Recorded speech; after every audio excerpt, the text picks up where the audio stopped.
This is Kai Budde, and he is arguably the greatest Magic the Gathering player to ever sling a spell. Just look at this list of career accomplishments, which, to fully understand, we have to keep scrolling through because he has so many wins and top finishes over the course of his career. All in all, Kai has a whopping 7 Pro Tour wins, 4 Player of the Year titles, and importantly for players like me, 4 of his Pro Tour wins came in Limited and Team Limited, where he was, by all accounts, the key member of the team that was driving a lot of the decisions that led to their success. So Kai is a fantastic player, one of my personal heroes because he's the consummate professional, he has integrity, he plays the game and is a perfect representative of what we want Magic the Gathering to be, a hard worker, all of these great things, but he's also got a lot of insights into Limited, and today we're going to be trying to glean some insights from a tournament report that Kai wrote where he talks extensively about Limited and kind of how he prepares for tournaments when he doesn't necessarily have as much time as he would like. These are just some other photos of Kai, the great champion, great player, when he was during his peak period in the early 2000s. The article we're going to be looking at comes from 2012, where Kai is talking about how he's preparing for a tournament where he doesn't have as much time as he would like to prepare. This first thing we're going to look at, though, is kind of how Kai approached the game during his prime. It's from one of his contemporaries, Darwin Castle, also a Magic the Gathering Hall of Famer like Kai. Doesn't have as many Pro Tour wins, though, because nobody does. And here's what he says about Kai's during his period, his peak. One could make a case that former champ Kai Budde had the best approach to draft. Kai would spend so much time drafting a set that he would become an expert at every possible archetype in that draft set. This way, he could just carefully read what was being passed to him and just draft the colors that were the best for his seat. And by reading, he means reading signals, so like understanding, oh, red-green is getting passed to me, I'll draft red-green. Kai could be safe in the knowledge that no matter what colors they were, he would be able to draft them and play them optimally. If you have copious amounts of free time, Magic Online, and now Magic Arena, now provides you with the perfect tool to become an expert at every archetype just as Kai Budde did. Even so, the weaker archetypes need near perfect drafting and play to be successful, which was something Kai could do because he spent so much time playing. Now we're going to be flipping over to Kai's tournament report from 2012, where he's drafting during Pro Tour Avacyn Restored. This is after he's not playing like as much because he's working and he's using his Pro Tour, he's using his Hall of Fame invites to play in Pro Tours when he can. So he says, finally another PT in Europe. It's been a while. So that means he's going to be playing in this event. And obviously he wants to do his best to win, but he's not going to be able to spend as much time, which is relatable for a lot of Magic players because lots of Magic players don't get to spend as much time as maybe they'd like playing, but they still want to find success. Now this article is going to talk about Constructed and Limited. We're just going to be scrolling to find the parts where he talks about Limited, but I'll link it in the description so you can find what he has to say about Constructed as well, if you would like to learn from one of the greatest players to ever play Constructed and Limited. But I also want to say that he doesn't talk about some stuff that's specific to Avacyn Restored as a limited format, but we're going to be kind of trying to zoom out. And as I read through this, the parts of the article that are relevant, I want you to also try to zoom out and think, how can I apply this to my own game? Because sure, Magic is different than it was in 2012, but Magic is constantly like the thought processes involved are still very relevant, very helpful. And also this is like one of the most extensive things he had written about Limited. And so I really did think it was worth sharing because learning from great players is one of the best ways to improve. He says, oh yeah, draft. That was a bit of a problem. I had to work on the pre-release weekend, and all I had done so far was a 30-card sealed with a few colleagues. The fact that he considers his pre-release weekend as part of his preparation is probably a good indication that he's not getting as much prep as maybe he wants. That meant there was no chance whatsoever I'd be able to do enough drafts to properly understand the format. And then he goes on to talk about how the format, and luckily that it's very simple. There are formats that are relatively simple these days, or relative compared to other formats and things like that. He says, the good news was that Avacyn Restored turned out to be simple format. There are no gimmick decks like Innistrad offered, plus there are hardly any spells. He means non-creature spells like instances and sorceries. It feels quite a lot like M12, which was another simple format. There are very few decisions based on synergy with the other cards you've drafted. Each color has a best common that you can easily identify by just reading the spoiler, and ranking the rest isn't too complicated either. So obviously being able to rank cards based on just reading the spoiler, which is like the card image gallery, isn't necessarily going to be something in your skill set if you're a newer player, but luckily there are plenty of resources out there that can help shortcut this process for you, help you gain those skills to maybe someday be able to do that. I make a draft guide myself where I go through top commons, archetype overviews to kind of give you this sort of top level information that Kai's able to get just by reading through the cards. But best commons, understanding the archetypes, seeing that it's a bit of a simpler set, these are things that you can kind of learn before going into your draft. So if you don't have as much time to play, having this preparation in advance is definitely a key step that even players like Kai Budde are employing, preparing for their biggest events like Pro Tours. This next step is also very important. A few guys had already done a decent amount of drafts, mainly Reed Duke and Sam Black, so both fantastic players in their own right, obviously, had a pretty good understanding of the format. Knowing that I wouldn't be able to get in enough games myself, I tried to look at as many draft decks from others as possible and get input on how good certain uncommons and rares were to figure out where they fit in with the common pick order. So he's not going to get to play with all of the uncommons and rares, maybe even at all, or maybe not as much as he'd like. So he's going to turn to people that he respects and people that he can learn from. So Reed Duke, Hall of Famer, fantastic player. He's a Pro Tour champion. Sam Black, one of the greatest limited minds ever. These are both great players that Kai Budde is turning to prepare for a Pro Tour, but you don't need to be turning to like some of the best the game has ever seen in order to improve. You just need to talk to players that are around your level or a little bit better than you and who maybe have more experience or have something that you can learn from in order to get this improvement yourself. So that's something that Kai is able to do because of his connections, as he knows these really good players. They can learn from him sometimes, he can learn from them sometimes, but you can do this in your own events. You can find people that you know, or you can go on to online communities and Discord servers. There's a NicolaiBolas community Discord, for example, where you can talk to other Magic players there, but there's plenty of ways to learn from other players, and that's a great way, especially if you can't draft as much as you'd like, to be able to get a better understanding of the format. Now he's going to talk a little bit more about Avacyn Restored specifically, and the key things, takeaways from this section of the article, so that I can shorthand a lot of it, is that he kind of identifies the key decks in the format. He identifies a white-red deck that he kind of views as the best deck in the format, but it's built around a specific card, so if you get a lot of that card but not the pieces around it, it can be a little bit of a high-risk, high-reward type strategy, but he really likes white-red.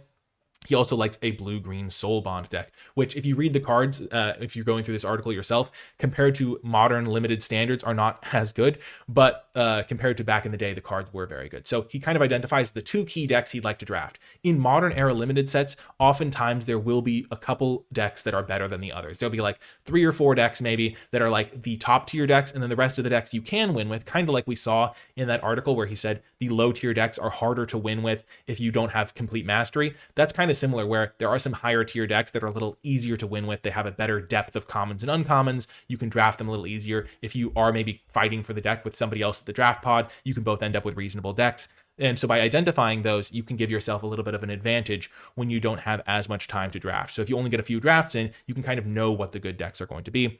And again, talking to other players, learning from videos, things like that can be very helpful. He also identifies that black is an archetype where if you get like all of the black cards, then you can end up with a really strong deck. But if you are fighting with black with like even one other player or like in your entire pod, it might end up kind of backfiring. And that's something that can also happen where limited is kind of self-correcting to some degree, where if black is super weak in a format, then you can get all of the good black cards, like if you're the only one drafting it, and just have a deck that's mostly uncommons and rares. So when you identify that the commons for a particular color are bad, that doesn't mean you never draft it. It just means that if it's contested and you can identify that it's contested, you try to avoid it in those cases. Especially when fixing is good, and green drafters can steal your good removal spell. So he's talking about that as well. So that's just kind of what this section is about. And I didn't want to go too deep into the specifics because the individual format is not as relevant as the general message that you can get from understanding what he's saying.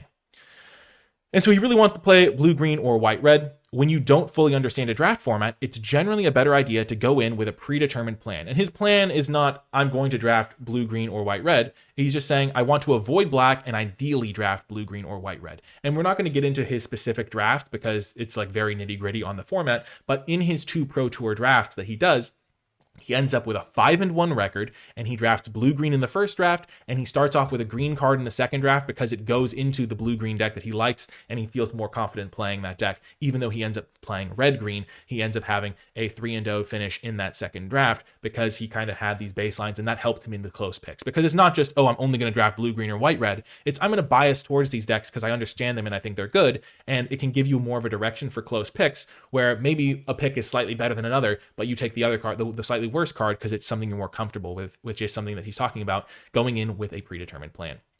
Now he talks about some more draft as a whole thing, and kind of this is like one of the most interesting parts I saw, just because seeing his thoughts on draft is just fantastically interesting to me as a fan of the game and just learning from him. Reading the draft and cutting colors is nice and all, but more often than not, it doesn't work anyway. Cutting colors is a strategy that people often talk about. It's when you take like every red card in the first pack and just assume the person you're passing to has no chance of getting into red and will never get into red, so you'll get all of the red cards that they open and get passed in pack 2. Especially early on in a format, people don't evaluate cards correctly, and what you think is a clear signal is just someone in front of you picking the wrong card. This happens all the time. If you see a card, you're like, wow, I see this card, this color must be open. You have to take each pick as a signal point rather than a clear and like obvious, oh, this is the color that's open, because that can really mess you up if you're drafting. If people don't evaluate cards correctly, which happens a lot, especially when you're playing with newer players or you're playing early in a format. On top of that, the way the sets work for limited nowadays, remember this is 2012, is that the rares are so much better than anything else that cutting/signaling doesn't work anyway. I guess it's still accurate today. If the guy behind you opens some bomb in the color you are cutting, he isn't moving. If you cut black completely in pack 1, and then the guy behind you opens Bloodline Keeper, well, your plan almost worked, at least. Bloodline Keeper is just a classic example of a bomb rare from back in that era. It's just basically like a 4-mana card. You make a bunch of 2/2 vampires with flying just by tapping it. It's just a fantastic card. It's weird that that comes from me, but to me it feels like a lot of people are looking at draft like we did 10 years ago, which is back in 2002 when he was just dominating in these limited events that we already discussed. Back then, you really wanted to make sure you didn't collide with your neighbor's colors. And I would say, generally, this is still a good strategy today. You still want to try to find the open colors, because if nobody has a reason to like jump into your color unexpectedly, you're still going to get a lot of benefits from being in a color that's open where you're getting past all of the good cards. He's just saying that if you're trying to just assume that the person you're passing to is not going to end up in your colors, it's going to backfire on you some percentage of the time, where you can't just assume that the person that you're passing to isn't going to get into a certain color because they could just open a really good rare or something like that. There were lots of Urza Saga Rochester draft tables with a color setup of black X, which is X is just like black plus another color, white red, black X, green red, black X, white red, black X, green red. So lots of black drafters because that was a good color in Urza Saga Rochester draft, but like lots of not really fighting over the other colors. The thing to remember about Rochester draft, which you probably didn't know, but Rochester draft is a draft that's done face up. This is like the team one where he would have a team of 3 players, they would have a team of 3 players. And like Kai could kind of tell his teammates which cards to pick to some degree, which is why it's like so skill intensive. And one of the reasons why he's widely regarded as maybe the best limited player ever is just because Team Rochester is like the hardest format in many people think. And he was such a master at it. But Rochester booster draft was face up, so you would know what the person next to you was drafting. In modern era booster draft, you don't know what they're taking because they're taking their card and then passing you the pack. You can kind of glean it from signals, but this was literally face up, and people were trying to cooperate even with their competitors, because you want to make sure you have as strong of a deck against the field as a whole. So if you're like looking at this, it's like, oh, well, the guy passing to me is playing black. I wish I could play black, but I'll still play white red, because if I also draft black, we're just sabotaging each other and the rest of the pod kind of profits. So you still kind of cooperate with the people around you. The reason is pretty simple. Back then, commons made your deck, and he just lists a bunch of like all-star commons here. With the power level of your deck relying heavily on commons, you naturally wanted to cooperate. And this is, again, because of the thing he said about rares earlier. If you have one bomb rare that makes up the power level of your deck, that's like where all of your power is concentrated, then it doesn't really matter if you're fighting with the colors with the person next to you, because you just want enough like reasonable playables to be able to put this bomb rare into your deck that you like win the game when you play it. If the power of your level of your deck relies on commons, then you need to cooperate with your neighbor, because if they're taking the commons you need, you're not going to get like one salvation rare that saves your deck. You're going to have to get like enough playables to make your deck. And you can't do that if you aren't able to get the commons for your color. So that's what he means when a deck is relying heavily on commons. There was a Mercadian Masks Booster Draft Pro Tour where Gary Wise advocated taking a worse common over a better uncommon in the same color in certain situations. Why? The common print runs were very well known, as there were only 4 total. This is like not relevant to modern day limited, but I just kind of wanted to read this part of the article anyway, because it's so interesting about the level of thought that goes into high stakes play and high stakes drafting back in the day. A little minor history level, but a print run is that certain cards were always printed on like the same printed sheet with each other. So if one of them was taken, the good players would know, oh, I see these 3 cards, this card's missing. Oh, they must have taken this card. So pretty much everyone knew, and he says pretty much, he means all the people at the Pro Tour level. If the guy passing the pack picked a Rebel, which is a creature type, a Waterfront Bouncer, or a Stinging Barrier. So why take a Remosian Captain over a Remosian Lieutenant, so 2 white cards? By taking the common, you had a very high chance that the guy behind you would know what was going on and ship the uncommon down the line, staying out of that color. So I open my pack, I take a card, pass the pack to the next guy. That guy looks at the pack, identifies the print run that was happening, and then says, oh, I'm going to avoid white because I know he took a white common out of this pack. That's just like such a high level like thing that they don't really have in limited these days, but it's just so interesting and kind of just very cool thing to think about. about the history of the game. That isn't true these days. Who cares if I have a Wandering Wolf or a Diagraph Escort in my deck? Just like solid green common versus kind of mediocre to bad green common. Just imagine them in that context. The individual cards don't really matter. Sure, I actually do, but just a little bit. As long as I can play my first pick Wolfie or Silverheart, which is just this insane rare. It's 3 green green. You get a 4/4 with Soul Bond, and that's when you can pair it when it enters or another creature enters. And then if it's paired, each creature gets +4/+4. So it's just like 12 worth of stats for 5 mana, which is ridiculous back then, still ridiculous today.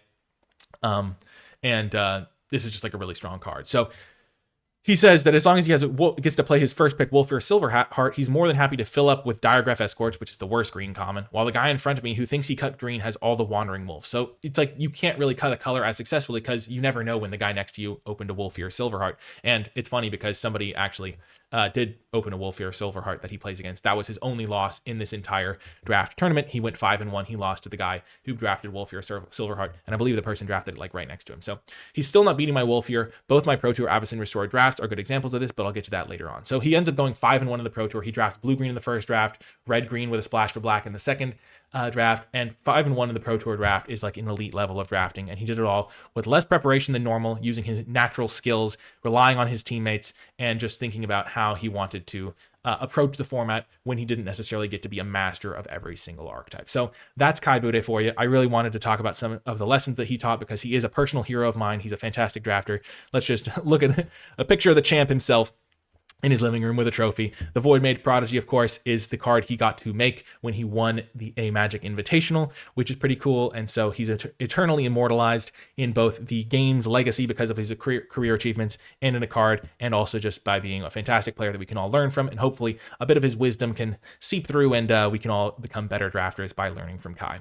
That's going to do it for this video, though. I really do hope you enjoyed it. Kai's awesome, and so I just wanted to highlight some of the stuff that we could learn from him in this video, though. That's going to do it. If you made it to the end, leave hashtag #KaiRocks in the comment section down below because Kai's awesome, and I really do hope you're all a little bit more fans of Kai after watching this video. That's going to do it for this one, though. I hope you enjoyed it, and I'll talk to you next time.